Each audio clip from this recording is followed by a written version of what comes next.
Bénissons le Seigneur, c'est un beau matin, premier jour de la semaine. L'Église, le corps du Christ est réuni pour adorer notre Seigneur de gloire. Et nous avons fait un choix, grâce à Dieu, d'être ici ce matin. Mais nous voulons accueillir ceux qui sont avec nous aussi à partir de leur demeure. D'autres sont encore dans d'autres cieux.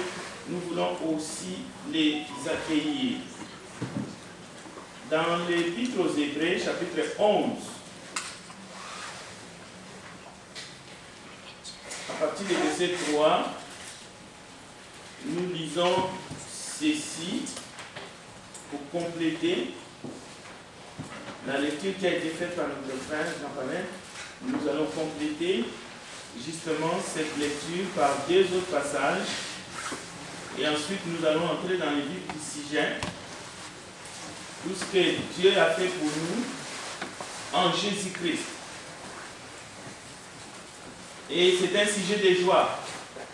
C'est un sujet d'allégresse. Parce que l'homme sans Dieu est sans espérance. Hébreux, chapitre 11.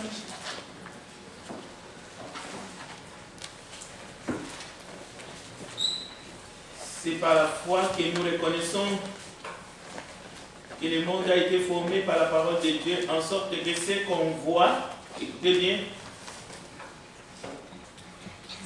n'a pas été fait des choses visibles.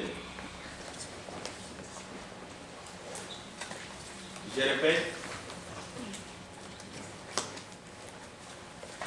c'est par la foi que nous reconnaissons que le monde a été formé par la parole de Dieu, de sorte que ce qu'on voit n'a pas été fait des choses visibles.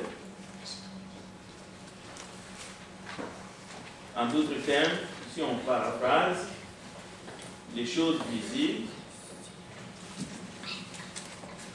ont été faites par les choses qui sont invisibles. Alors, notre dernier texte, c'est 2 Corinthiens chapitre 4. 2 Corinthiens chapitre 4. Nous lirons un peu plus haut. 2 Corinthiens chapitre 4.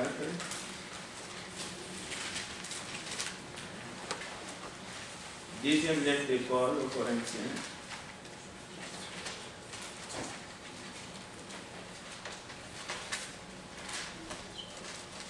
Voilà, nous lisons peut-être à partir du verset 13, quelques versets.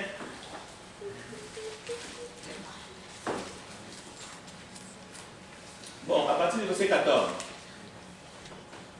Sachant que celui qui a ressuscité le Seigneur Jésus nous ressuscitera aussi avec Jésus et nous fera paraître avec vous en sa présence. Je répète. Sachant que celui qui a ressuscité le Seigneur Jésus nous ressuscitera aussi avec Jésus et nous fera paraître avec vous en sa présence. Toujours dans 2 Corinthiens chapitre 4, le verset 16, c'est pourquoi nous ne perdons pas courage et lorsque notre homme extérieur s'est détruit, notre homme intérieur se renouvelle de jour en jour. Car nos légères afflictions du moment présent produisent pour nous, au-delà de toute mesure, un poids éternel de gloire. Verset 18, verset qui va nous aider à entendre la parole de Dieu ce matin. Parce que nous regardons non point aux choses visibles, mais à celles qui sont invisibles. Car les choses visibles sont passagères. Et les invisibles sont éternelles. Donc, nous allons parler de la résurrection du Seigneur. C'est un thème qui demande la foi. Et avant d'aller plus loin, je veux remercier le frère Carlos parce qu'il a touché beaucoup de points qui sont beaucoup profonds, mais nous allons y revenir parce que ça suscite beaucoup de questions. Je sais, peut-être qu'il n'y a pas eu beaucoup qui ont posé des questions, peut-être faute de temps, mais très bonne recherche. Il a fait un travail très, très difficile. Faire des recherches, ce n'est pas facile, mais en même temps, il y a beaucoup de questions. Donc, merci, frère Carlos, pour ton courage, parce qu'il faut la foi pour aborder des thèmes qui sont clivants. Avant d'aller plus loin, je vous invite à la prière. Prions ensemble. Seigneur Jésus, ton nom est grand, ton nom est merveilleux. C'est grâce à ton œuvre sur la croix que nous pouvons nous approcher du Père. Et ce matin, nous implorons ta grâce.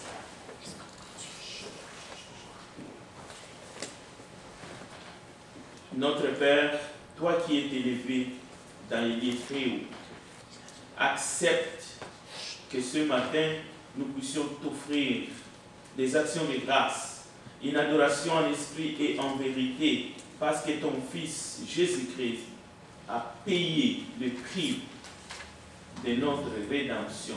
Il a payé en entier.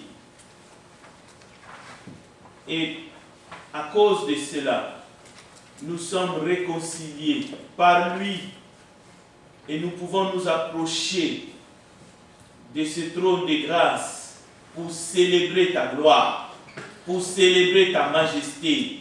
Mais nous avons besoin de ta parole afin que nous puissions te connaître, afin que nous puissions connaître tes principes et t'adorer en esprit et en vérité. Que ton esprit nous vivifie, remplis-nous ce matin afin que nous puissions produire des fruits dignes de repentance et des fruits qui comptent, qui demeurera pour l'éternité. Merci pour cette joie que tu mets dans nos cœurs, une joie que personne ne peut nous ravir. Et nous te bénissons pour cela. Merci pour ta parole, car elle est la nourriture pour nos âmes. Nous voulons partir d'ici rassasiés, avec des réserves, afin que lorsque les épreuves viendront, surgiront, lorsque l'ennemi se pointera à l'horizon, que nous puissions lui résister avec ta parole et avec ton esprit. Merci pour toutes ces choses. Au nom de Jésus-Christ, nous avons ainsi prié. Amen. Amen.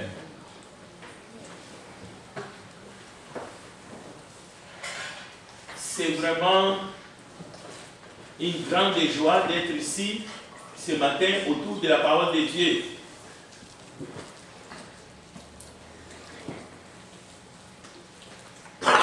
Paul commence en parlant aux chrétiens qui faisaient partie de l'assemblée qui se réunissait à Corinthe, au chapitre 15 de 1 Corinthiens. Il dit ceci: je vous ai enseigné avant tout, comme je l'avais reçu, que Christ est mort pour nos péchés selon les Écritures. Il a été enseveli et qu'il est ressuscité le troisième jour, selon les Écritures, et qu'il est apparu à Céphas puis aux 12.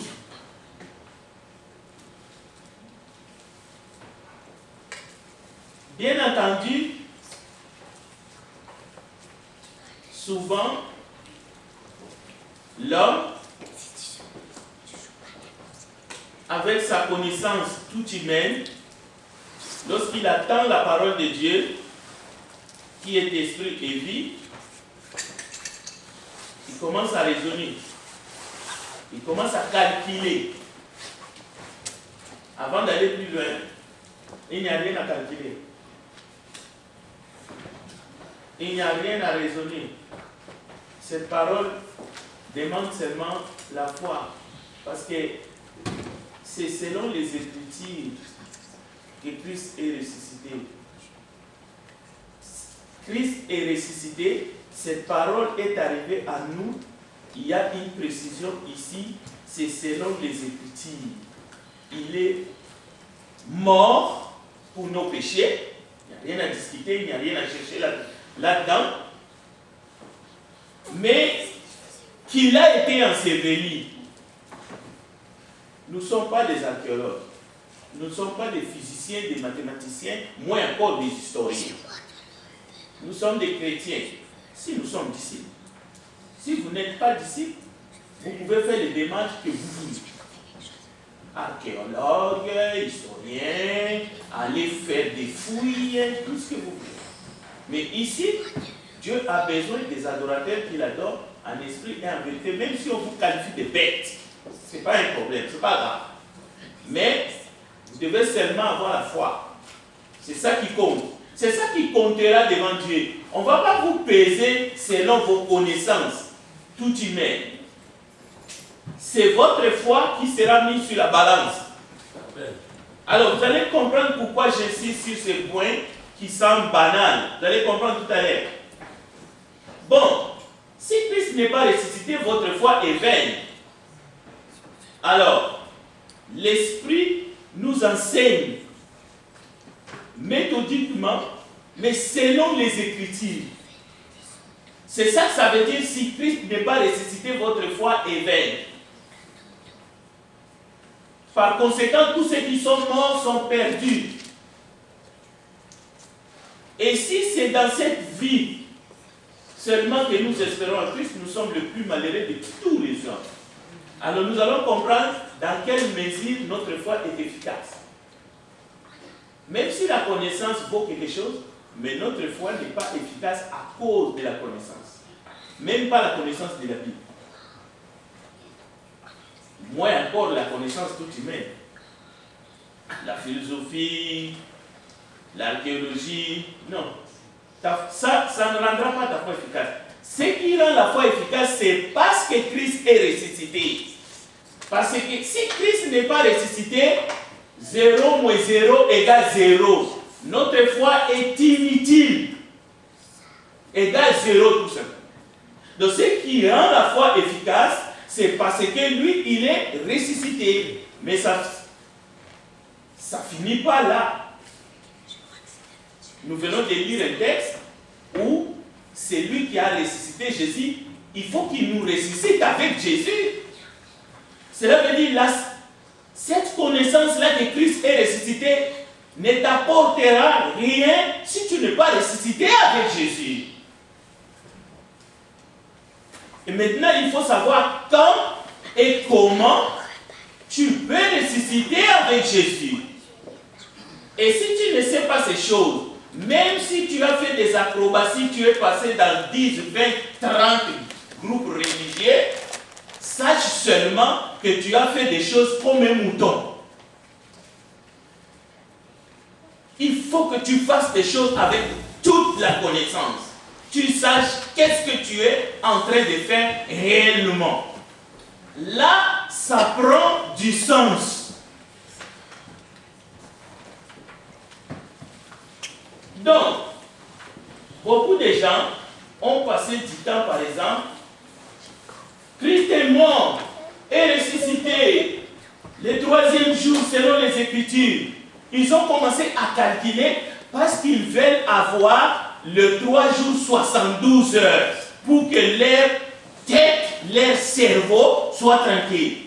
Ils commencent vendredi à samedi. Ça fait combien d'heures? Samedi à dimanche. Broum. Là, leurs yeux s'ouvrent gros. Non, c'est 2 jours. Ils nous ont trompés. Il y a quelque chose qui ne joue pas. Ils prennent encore les stylos. Non, la Bible, les paroles de Dieu te disent ceci.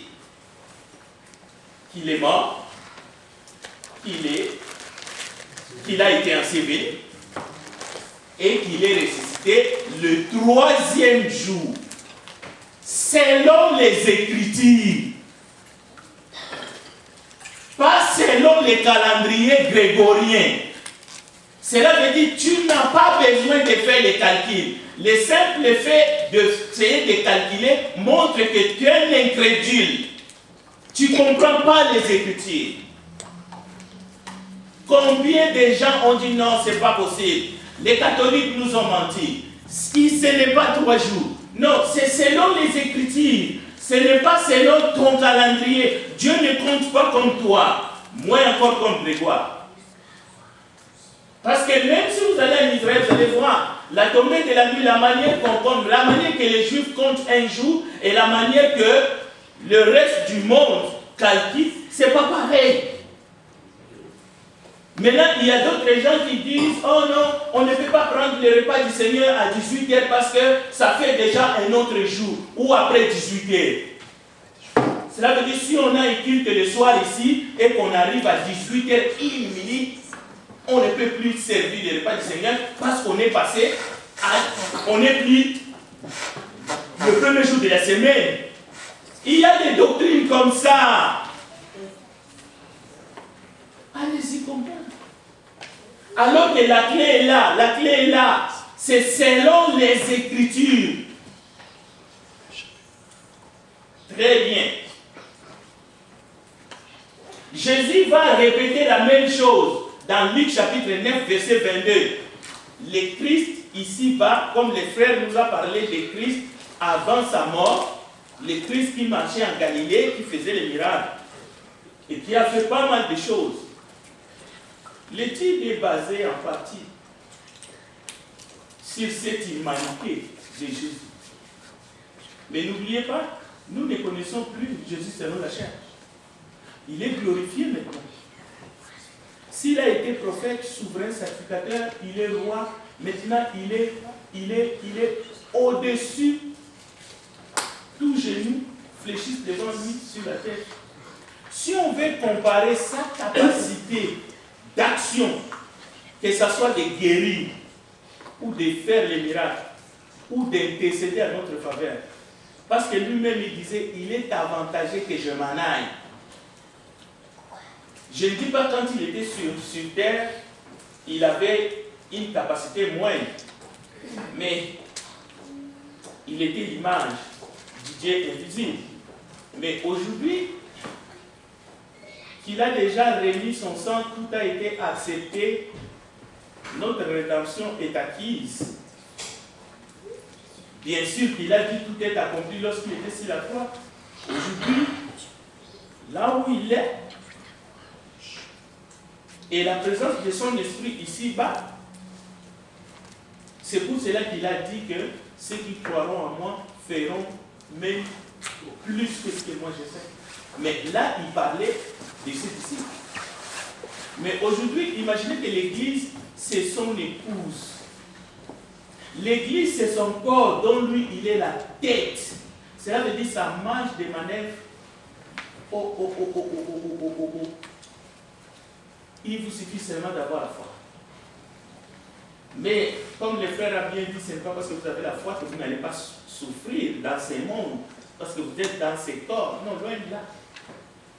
Mais ce qu'il est capable de faire, et ce n'est pas moi qui l'ai dit, la Bible dit ceci, écoutez, il est capable de faire au-delà de ce que nous demandons et prions. À lui soit la gloire éternellement. C'est ça notre foi. Éphésiens, chapitre 2. Ça dit, nos prières sont tellement minces. Mais lui, il peut agir au-delà de ce que nous demandons. En prière, il est capable. Et il est fait. Mais c'est seulement avec nos yeux là, physiques, ça nous empêche parfois de voir tout ce que Dieu fait pour nous. Tout ce que Dieu peut faire dans ce monde, nous ne voyons pas. Mais un jour, quand on nous ouvrira les yeux, c'est comme ces serviteurs-là d'Élysée. Ouvrez-lui les yeux. Boum. Ah! Il voit toute une montagne pleine de chars, des anges, des chevaux, une armée énorme. Là, il comprend. Ceux qui sont avec nous sont plus nombreux que cette armée-là. Mais avant, ils ne pouvaient pas voir ça. Il fallait qu'on lui ouvre les yeux. C'est la même chose. Ceux qui sont avec nous, et la Bible dit c'est lui qui est en nous. Écoutez, c'est lui qui est en nous. Et plus fort que celui qui est dans le monde. Mais dans la vision de ce serviteur d'Élysée, il a vu une montagne pleine de chars, prêts à attaquer. Bien. Donc, la base de notre foi, ce n'est pas la connaissance humaine, ce n'est pas tout ce que nous pouvons, ce n'est pas notre propre capacité, mais c'est plutôt parce que lui, il est ressuscité. Si Christ n'est pas ressuscité, notre foi est vaine, inutile. Nous sommes vides. Il y a 3 types de foi. La foi peut être, même 4. La foi peut être vide, inutile, morte ou vivante. Maintenant, il faut que la foi en Christ Jésus soit vivante. Parce que lui, il est vivant. Mais pour que cette foi soit vivante, tu dois naître avec lui. Bien. Vous connaissez sûrement l'histoire d'une dame dans Matthieu chapitre 15, à partir du verset 21. Il s'agit de la Cananéenne. On ne va pas les lire, on n'a pas le temps. Bon. La femme cananéenne, qui ne connaissait pas les dieux d'Abraham, les dieux d'Isaac et de Jacob, c'était une étrangère, une syro-phénicienne. Donc, elle est venue vers Jésus. Nous ne connaissons pas son nom, même si on connaît son origine. Mais lorsqu'il est venu vers Jésus, il demande quelque chose. Sa fille était tourmentée par des démons. Jésus va lui parler. Jésus va lui dire la parole de Dieu. Mais c'était une parole choc, une parole dure. Nous connaissons, on ne peut pas donner la nourriture des enfants aux petits chiens parce que c'est réservé. Mais c'était la parole de Dieu que cette femme a entendue. Ok? Pendant ce temps, sa fille était tourmentée par des démons. Parce que les démons sont des esprits réels. Le diable, c'est une personnalité qui a pour but de tourmenter, de faire du mal, de détruire, de nous détruire, de détruire nos enfants, et même de détruire des jeunes, des adultes. Et il sait comment est-ce qu'il fait.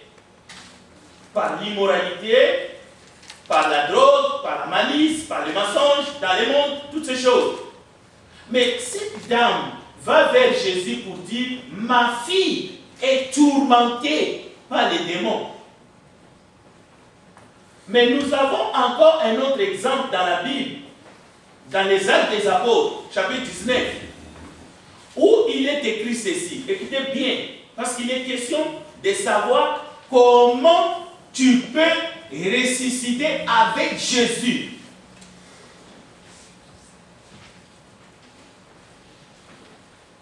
Et dans Acte 19, on rapporte que l'évangile est prêché. Beaucoup de gens sont guéris. J'aurais bien voulu vous lire les textes, mais je vous demande d'aller les lire à la maison. Matthieu chapitre 15, à partir du verset 21. Vers la fin, avant la fin de l'histoire, il est dit, beaucoup de ceux qui ont exercé la magie, les fausses religions, beaucoup de ceux qui ont fréquenté les marabouts dans leur vie, on peut aller plus loin, qui ont touché aux choses qui étaient interdites. Ils ont apporté des livres. Des livres, nous verrons tout à l'heure. Et ils se sont repentis, on a brûlé tout ça. Ils ont été délivrés de leurs péchés et de la condamnation. Ils ont été baptisés et ils ont reçu les dons du Saint-Esprit. En fait, ils ont été ajoutés à l'Église. Cela veut dire nous comprenons par là, selon les Écritures, la vérité que nous venons de lire dans 1 Corinthiens chapitre 15, il est possible de ressusciter avec Jésus. Mais comment et où? C'est à travers, c'est pas le baptême. C'est là où nous mourons et nous ressuscitons avec lui. Pas hier. Ça ne se passe pas hier. Dans le baptême. C'est là que Dieu nous délivre. Je peux prendre l'exemple de Marie de Magdala ou d'autres personnes qui ont été délivrées. Cette femme, la Bible nous dit qu'elle a été délivrée de cette démon. Dieu peut guérir toute maladie. Le frère nous a présenté une étude biblique. Jésus a guéri toutes les maladies. Ça ne dépendait pas de la foi des personnes. Très bien. Et c'est la vérité, c'est la seule vérité. Et il est capable de le faire encore aujourd'hui. Amen. Parce qu'il est assis sur le trône, sa puissance est illimitée. S'il peut pardonner les péchés, qu'est-ce qu'il ne peut pas faire? Il n'y a rien. Et la Bible dit ce qui est impossible aux hommes est possible à Dieu. Amen. À moins que vous ne croyez pas à votre médecin. Amen. À moins que vous ne pensez pas que si vous allez à l'hôpital, si vous avez attrapé le Covid, on va vous donner un respiratoire et puis on va vous soigner et que vous allez sortir vivant. Et je peux vous dire, même les hôpitaux les plus... Et là, il y a des gens qui sont sortis les pieds en avant, ils sont morts. Mais attention, nous ne disons pas que... Nous ne parlons pas ici que Dieu va guérir tous ceux qui sont malades sur la terre. Jésus même ne l'a pas fait. Mais il a cette capacité de le faire. Lui, il détient toute autorité. Même si la nature, même les arbres, il a ça, cette autorité. Il peut parler à un gros poisson, va, avalez-moi ces rebelles, ces prophètes rebelles. Le poisson écoute et il va, il avale Jonas. Yes. Crache-moi lui là-bas et il le crache. Donc vous devez avoir cette foi comme un enfant. Il peut le faire. Maintenant, si vous n'avez pas cette foi, rien ne va se passer non plus dans votre vie parce que lui n'aime pas les Écritures. Il va vous dire,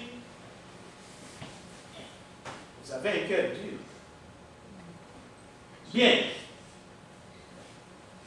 Jésus peut guérir toute maladie. Il peut guérir tous ceux qui ont le cœur brisé. Il veut surtout te laver de tes péchés. Ça, c'est l'information. Tu peux écouter cette information durant toute ta vie.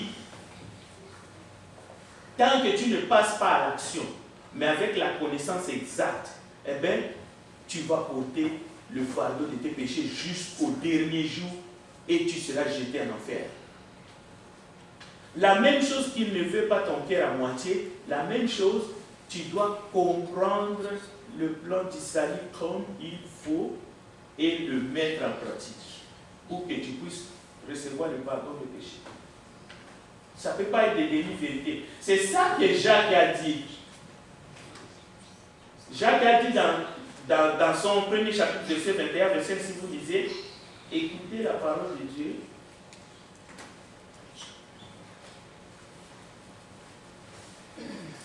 Avec un cœur humble et mettez-les en pratique.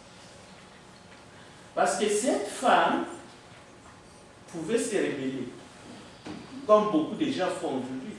Dès qu'ils attendent seulement, il ne faut pas jeter les petits pains des enfants aux chiens. Boum, ils se révèlent. Elle était calme. C'était ça la parole de Dieu.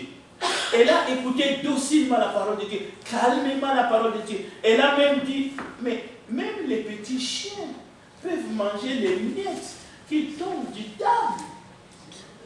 Elle a continué à écouter la parole de Dieu calmement. Alors, même les meilleurs des hommes peuvent te décevoir. et te dira, tu es trop malade comme ça. On ne peut plus rien faire pour toi. Le meilleur des médecins peut te dire, il n'y a plus rien à faire, rentre à la maison. Cela veut dire, oui, mais la femme cananéenne, à cause de sa fille qui était tourmentée, elle avait la foi d'attendre des paroles dures et de rester là, humble. Elle n'a pas abdiqué, elle n'a pas abandonné, parce qu'elle savait qui est Jésus. Les paroles de Jésus ne sont pas toujours des paroles à venir nous surévaluer. Non. Parfois, les paroles de Jésus viennent nous heurter. Boum! C'est quoi ça encore? Je suis moins que rien. Jésus-Christ est le Fils de Dieu. Cette femme s'est prosternée. Cela veut dire Jésus est adorable. Il faut l'adorer. Mais il faut l'adorer pourquoi? Parce que il a porté nos péchés sur la croix. Mais il veut nous pardonner. Il veut nous décharger de nos péchés. Voilà pourquoi il mérite notre adoration. Il est le Fils de Dieu. Il est venu sur la terre pour nous sauver de nos péchés. Cette femme, c'est un bon exemple d'une bonne écoute de la parole de Christ. Parce que c'est Christ qui parlait. Donc la parole de Christ, c'est pour cela qu'on dit la foi vient de ce qu'on attend. Ce qu'on attend vient de la parole de Christ. Mais cette parole pour la femme cananéenne était du solide. Il pouvait dire comme Naaman, est-ce qu'il n'y a pas de l'eau ici en Samarie? Il faut que j'aille seulement à Jérusalem. Mais on lui a dit, calme-toi. Ton problème c'est la lettre. Va, écoute. Qu'est-ce que tu vas faire? Alors beaucoup de gens aujourd'hui font la même chose. Moi, je suis connu. Comment est-ce que je peux aller dans cette petite église-là? Ce noir-là qui crie tout le temps, on les voit dans YouTube, ils vont les plonger dans l'eau. Est-ce que Dieu a besoin seulement de ça pour que moi je sois sauvé? Pour que mes péchés soient pardonnés? Oh, il y a beaucoup de Naaman, de généraux. Écoutez, les textes est là. Je vous laisse les textes. Allez lire et comprendre. La Bible nous dit, Jésus a guéri la foule. Et la foule était dans l'admiration. Les muets parlaient, les estropiés étaient guéris, les boiteux marchaient, et les aveugles les voyaient, et elle glorifiait les dieux d'Israël. Cette femme cananéenne a glorifié parce que sa fille, qui était tourmentée, était guérie aussi du nom. Donc, quand nous attendons que Jésus faisait ça, ça nous émerveille. Aujourd'hui, il veut faire plus. Comment? Il est capable, si tu acceptes, de mourir et de ressusciter avec lui, il va délivrer ton âme. Tes péchés seront pardonnés. Ta destinée sera scellée avec sa destinée. À cause de sa mort et sa résurrection, dans l'obéissance par le baptême, tu vas recevoir le sceau de Dieu, qui est le Saint-Esprit. Les disciples de Jean-Baptiste, ils n'avaient même pas entendu parler qu'il y avait un Saint-Esprit. Mais ils ont été baptisés. Mais ce baptême-là ne valait rien. Vous voyez l'importance d'un enseignement juste, complet. Celui qui s'avance doit savoir exactement ce que la Bible dit, ce que le Seigneur dit, ce qui va se passer avant et après. Et là, le miracle va avoir lieu. C'est le miracle de la nouvelle naissance. Alors, des questions par exemple. Quel était le but de Christ en entrant dans ce monde? La réponse est dans la parole de Dieu. Il est venu réunir toutes choses. Dieu a voulu réunir toutes choses en Christ. Celles qui sont dans les cieux et celles qui sont sur la terre. C'est la parole de Dieu qui le dit. Donc, la terre n'appartient pas au diable. Même si la Bible dit qu'il est le prince de ce monde, c'est simplement qu'il a une influence, une grande influence. Mais il y a 3 types de domaines et vous devez choisir ce matin. Il y a les domaines spirituels et célestes en Christ et vous devez vous mettre en harmonie avec le Père par le Christ, en mourant, en étant enseveli et en ressuscitant avec lui par le baptême. Ce n'est pas un symbole que vous avez reçu ailleurs. Ça ne veut pas dire ça. Deuxième type de domaine, c'est les domaines spirituels occultes et aussi dans les lieux célestes où il y a les principautés, les autorités et tous ces petits démons qui essayent d'inquiéter et aussi de tourmenter les gens. Oui. Ça, c'est un autre domaine. Éphésiens 6, 12 en parle. Et le troisième domaine, c'est le domaine charnel et terrestre, le cosmos, un monde sans Dieu. Et souvent, nous sommes attachés à la terre. Non. Non. Dieu n'a pas donné la terre aux hommes de manière permanente. Non. Non. La preuve, Adam et Ève étaient dans un paradis. Même si vous placez ce paradis sur la terre, mais après la chute, la Bible dit clairement que nous sommes des étrangers sur la terre. Et au fait, en réalité, l'esprit humain dans les corps, ce n'est pas pour l'éternité. Vouloir ou pas, nous devons nous débarrasser de ce corps un jour, afin que nous puissions entrer dans l'éternité.